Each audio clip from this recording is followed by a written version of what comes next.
ये पूरा सघन पाइन का जंगल है।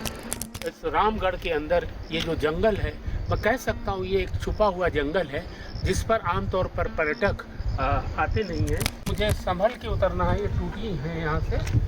और रजत तो बहुत संभल के आइएगा, ये देखिए टूटी हुई सीढ़ियाँ हैं, संभल के चलना है। जंगल है और जंगल में सावधानी हटी और दुर्घटना घटी। ये देखिए सामने वो लंगूर बैठा है, वो छुप कर, और वो शायद खा पी के आके पूरा उनका गैंग मस्त हो चुका है। जंगल में मंगल करना हो तो यहाँ आकर आप अपना कुछ पार्टी शार्टी भी कर सकते हैं यहाँ, लेकिन जंगल में आग लगाना बहुत खराब बात होती है। रजत जी, ये जो बादल जैसे लग रहा है कि रथों में सवार होकर बादल जा रहे हैं। नमस्कार दोस्तों, ये नैनीताल का खूबसूरत गांव रामगढ़, पिछले 4 माह से मैं यहाँ पर हूँ। बहुत शानदार गुजरा है। मौसम का तो कहना ही क्या, बेमौसम बारिश हुई। जब दिल्ली एनसीआर में गर्मी में लोग तप रहे थे, मई, जून, जुलाई और ये अगस्त खत्म होने को है, और यहाँ के मौसम ने, यहाँ की वादियों ने, यहाँ की खूबसूरती ने, यहाँ के आसमान ने, यहाँ के पानी ने जिस तरह से मुझे सींचा और जिस तरह से मेरा ख्याल रखा, उसका शुक्रिया तो बनता है। वो इसलिए भी शुक्रिया कि अब रामगढ़ से मेरे जाने की का समय आ गया है।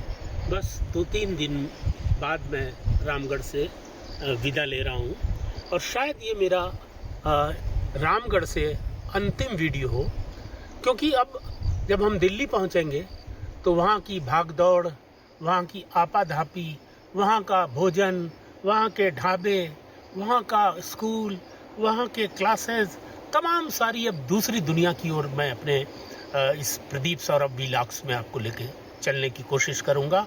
और मैं आज आपको इसलिए एक ख़ास जगह लेके आया हूँ। ये पाइन का घना जंगल है रामगढ़ के अंदर, और आमतौर पर लोग सड़कों पे चलते हैं। यहाँ की जो प्रमुख सड़क है डाक बंगला रोड, लोग उसमें ही चलते हैं, लेकिन ये डाक बंगला रोड सनसेट पॉइंट से ऊपर की ओर एक कच्चा रास्ता जाता है, जो एकदम कच्चा है। और जिन सीढ़ियों पर मैं बैठा हूँ, इन सीढ़ियों से होकर ऊपर कब्रिस्तान है, और कब्रिस्तान लोग जाते हैं।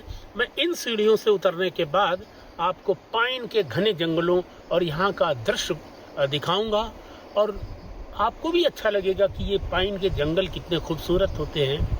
और इनका जो फल होता है, इसके अंदर से जो बीज निकलता है, इसे चिलगोजा भी कहते हैं, बहुत ही स्वादिष्ट होता है। वो मौसम तो है नहीं तो मैं ये भी संघर्ष करके आपको दिखाता उस फल को तोड़कर और उससे चिलगोजा निकाल कर। और फिर कभी मौका लगेगा तो वो चिलगोजा आपको दिखाऊंगा, और मैं उसका स्वाद लेकर आपको चखूंगा भी।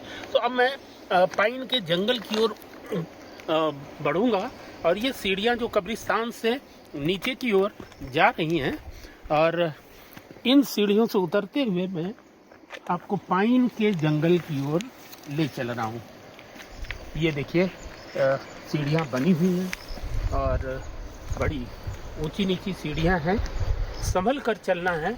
और मेरे बाएं हाथ पर आप देख सकते हैं, ये पूरा सघन पाइन का जंगल है, और नीचे जो हरी घास है वो इसके सौंदर्य में 4 चांद पैदा कर रही है। और इस सचमुच ये एक अपने में, इस रामगढ़ के अंदर ये जो जंगल है, मैं कह सकता हूँ ये एक छुपा हुआ जंगल है जिस पर आमतौर पर पर्यटक आते नहीं हैं। और जब आपको कोई चीज़ सुंदर और बेहतरीन और जिस पर विश्वास ना हो, ऐसी चीज़ को हासिल करना होता है, तो उसके लिए आपको टेढ़े मेढ़े रास्तों से होकर गुजरना होता है।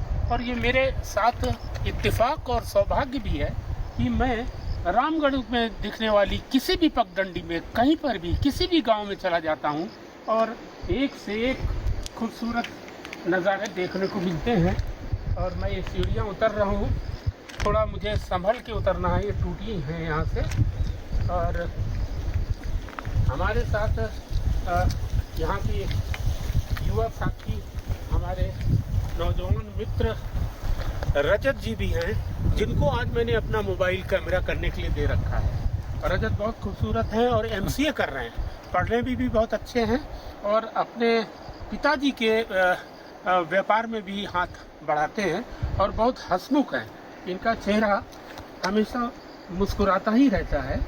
ये देखिए, मैंने इसको पार किया है और इस पगडंडी पर मैं अब चलूँगा और आपको दिखाऊंगा कि ये हमारे साथ चलने वाला जंगल कितना खूबसूरत है। जंगल के साथ चलना, जंगल में चलना, नदी के साथ चलना, नदी में उतरना एक खास तरह का अनुभव होता है और इस अनुभव को हासिल करने के लिए आपको इन जंगलों में, रामगढ़ में आकर थोड़ा समय विश्राम करना होगा, थोड़ा यहाँ को एक्सप्लोर करना होगा। और ये रजत बहुत संभल के आइएगा आप। ये देखिए टूटी हुई सीढ़ियाँ हैं, संभल के। हाँ, ये अब ये रजत हमारा आज वीडियोग्राफी कर रहे हैं हमारे मोबाइल से। इनका मैं पहले ही शुक्रिया अदा कर देता हूँ कि आए तो हम लोग घूमने थे, लेकिन अचानक रजत ने कहा कि इस रास्ते पे चलते हैं आज। और सचमुच ये रास्ता इतना बेहतरीन है। ये नीचे देखिए, घास का कितना बड़ा, एक तरह का ये पेड़ों से घिरा हुआ बुग्याल ही है। इसको बुग्याल, वो बुग्याल तो यूँ हालांकि मैदानी होते हैं, लेकिन जो घास है इसकी, जो इसका हरापन है वो काफ़ी खूबसूरत है और वो उसी तरह का एक मन में भाव पैदा करता है कि जैसे हम किसी हिमालय की ऊंचाइयों में, बुग्याल में। आज आसमान भी बड़ा खूबसूरत है, कितना ये देखिए गोल्डन कलर का, और बादल भी हैं और धूप नुमा भी दिख रही है, रोशनी है, शायद सूर्यास्त का समय होने वाला है। और ये देखिए, ये ऊपर कितने खूबसूरत पाइन के पेड़ हैं। इन पाइन के पेड़ों का जो पूरा टेक्सचर है, जो जिस तरह से इसकी सीधा ये खड़ा होता है और उसके चारों तरफ से जो इसकी डालियाँ फूटती हैं, वो एक अपना अलग तरह का सौंदर्य खड़ा करता है। अब मैं इस जंगल की इस पगडंडी पर धीरे धीरे चलने की कोशिश कर रहा हूँ और ये पगडंडी है, काफ़ी संभल के चलना है। जंगल है और जंगल में सावधानी हटी और दुर्घटना घटी वाली स्थिति होती है, तो इसलिए अपनी रक्षा भी करनी है और आपको ये दृश्य भी दिखाना है। चूँकि अब मेरी वापसी हो रही है, तो इसलिए मैं चाहता हूँ कि इस जंगल का ये जो दृश्य है इसको मैं आपको दिखाऊं। यहाँ का वैसे यहाँ पर स्रोत भी चल गए हैं, काफ़ी छोटे छोटे जगह जगह झरने भी फूट चुके हैं, लेकिन उस तरह की लगातार बारिश नहीं हुई है कि ये बहुत विशालकाय झरने का रूप ले ले। और ये देखिए कितना अभूतपूर्व है। कहीं कहीं ये जो पाइन है ब्राउन हो रहा है, कहीं सूख रहा है, कहीं अपने में हरियाली लपेटे हुए हैं और दूसरी वनस्पतियां भी हैं।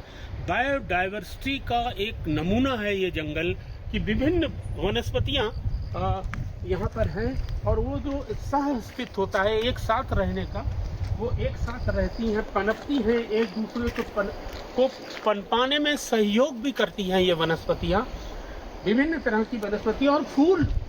यहाँ रामगढ़ में एक खास बात होती है कि जब से मैं इन 4 महीनों में आया हूँ, विभिन्न तरह के फूल हर सीजन में नए नए फूल आते हैं और वो अपने आप स्वतः उगते हैं। उनको हम लोग जिस तरह से शहरों में अपने बालकनियों में गार्डनिंग करते हैं। ये देखिए सामने वो लंगूर बैठा है, वो छुप कर, उसको रजत जरा जूम करके दिखाइए। वो उस कॉर्नर पर, उस पेड़ पे लंगूर झांक रहा है और वो शायद खा पी के आके पूरा उनका गैंग मस्त हो चुका है और वो मुझे यहाँ से लंगूर दिख रहा है। और ये देखिए पगडंडी, इस पगडंडी में चलते हुए और काफ़ी मज़ा आ रहा है। और ये जो हवा है, हवा में एक सनसनाहट है और नीचे नदी भी है।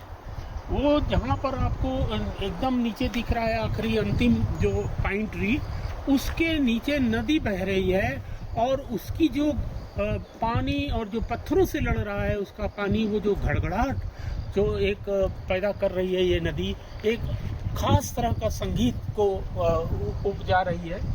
और ये देखिए, मैं और आगे बढ़ता हूँ और ये आप देखते रहिए कि कितना सुंदर जंगल है। ये जंगल में मंगल करना हो तो यहाँ आकर आप अपना कुछ पार्टी शार्टी भी कर सकते हैं, यहाँ पर कुछ खा पका सकते हैं। लेकिन जंगल में आग लगाना बहुत ख़राब बात होती है, और ये खासकर पाइन का जो जंगल है ये बहुत जल्दी आग पकड़ता है, और इसलिए कभी भी पार्टी करें तो बहुत सुरक्षित तरीके से पार्टी करें, अपने साथ आग वगैरह का इंतज़ाम न करें।